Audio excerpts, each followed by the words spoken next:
Almost Twins by Mark Fielding Darden. Chapter 10. Enrico and Angelica, 1956 to 1962. Enrico and Angelica were wonderful people. They had a good life working for the Spauldings and lived in a very nice servants' quarters on the estate. Enrico took care of the yard and the equipment. Angelica spent her day quietly keeping the homes clean, the clothes and bed sheets washed, and food prepared 3 times a day. But the couple's connection with the boys was unique. Geoffe and Georgie were the children they never had. The Gutierrez were unable to have children for some reason. Angelica taught the boys to speak Spanish almost as well as English, though with Georgie it was a broken grammar. And Enrico taught them to fix bicycles and do simple car repairs. Georgie was very good at fixing bikes and would often brag about how good his brother was with cars.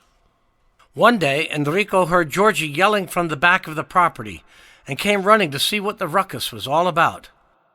There was a snake, a 7-foot bushmaster to be exact, one of the deadliest snakes in the tropics. It was curled around the base of the water pump that irrigated the grounds. Georgie knew it was a bad snake and said, mean one, very bad. Kill it, Rico." But that day, Enrico chose to teach Georgie a lesson and said, "No, Georgie, it has a life too. Let's take him to a safer place." Somehow Georgie understood this message and trusted Enrico. The snake was very large, which meant it was probably quite old. No need to kill it, just get it off the estate. Enrico used a stick to prod the creature into a gunny sack, which he then put in a banana crate. Enrico and Georgie then went riding through town towards the outskirts of the pueblo. When they got to the top of the hill leaving the village, Enrico stopped. Both got out as Enrico took the deadly box containing the snake to a steep drop-off on the edge of the road. He opened the crate and then handed the sack to Georgie. At first Georgie was afraid, but Enrico encouraged him and told him it was the right thing to do. Georgie dutifully turned the sack upside down over the cliff and let the snake fall. Enrico proclaimed, "That which does not bother me, I will not bother it." Georgie smiled with understanding as the old snake fell through the jungle to its new home and was gone from their life.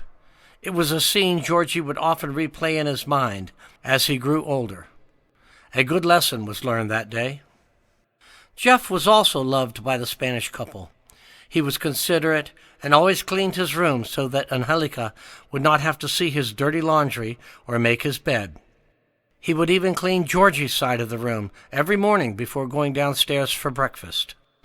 Angelica loved him for that and would make him special treats from time to time. When mangoes were in season, she would find the almost ripe, hard yellow ones and make a mango salad for him, his favorite, sprinkling vinegar, salt, and sugar on the slices. Geoffe could eat a whole bowl at 4 o'clock in the afternoon and still be hungry for dinner. She would bring the boys ginnups when they were in season, too, which is a mutant-looking grape-like fruit with slimy, tart flesh over a large round seed. The boys would pop them open and suck on them until every single one was consumed, spitting out the large round seeds as they sucked them clean. During that time of year, ginnup seeds would litter the yard around the hammocks hanging from the bohio on the edge of the house. Needless to say, Enrico wasn't fond of ginnup season. One Sunday afternoon, when the boys were about 12 years old, Angelica took Geoffe out to the patio and, pointing her finger at him, said, "Mr. Geoffe, you have to love your brother as yourself. He is you, and you are him. He knows much more than you think, and he thinks much more than you know." Geoffe looked at her, but said nothing. She continued, "You must take care of him, because he cannot live without you. He idolizes you. It is your Christian duty." Geoffe finally spoke and said, "I know, Angelica. He's a good boy. Mommy and Daddy will not always be here for us. He will always need me, and I will always be there for him." To which she replied, "Yes, you will always be with him. If I only look at your faces, I see but one child. And when I look at your hearts, I see one spirit. And it is a rascal," she laughed. And with that she pointed her lips towards the house as the signal for them to return to the kitchen. But just before they entered the house, she paused and quietly said, "No greater love has any man than that he give up his life for his brother." Another good lesson was learned that day too.